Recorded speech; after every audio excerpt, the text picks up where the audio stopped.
So it was quite a long day for me at work, but I can only imagine the long day that protesters had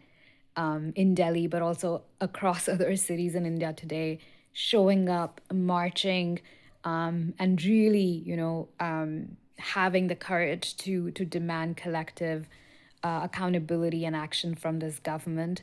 And I think I also found moments of joy, especially when I saw the protest signs, whether it was from Delhi, from Mumbai, from Bangalore. And I think I wanted to highlight three narratives because the protest signs also tell a story. They often actually tell the counter and the missed narratives that you don't see in mainstream media that are now finally emerging in the open and are getting more public acceptance. I think the first one was, of course, the absolute frustration and disappointment that the government feels not just with the whole mess that is in the education system in India, but also with the Modi government itself, and the fact that Modi, as the prime minister, has fail to take any responsibility, accountability, and fail to show any empathy for the pain and hopelessness that young people in India face today. So that was the first one. The second one was the fact that people are finally realizing that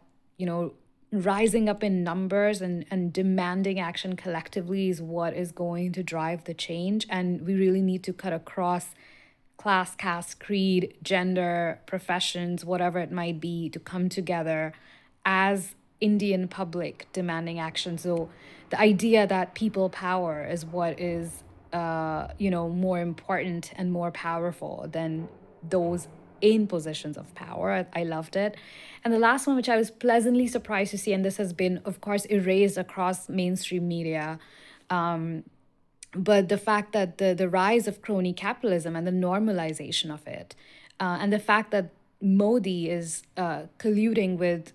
the billionaires of India, and especially the two biggest richest men in India, the Ambanis and Adanis,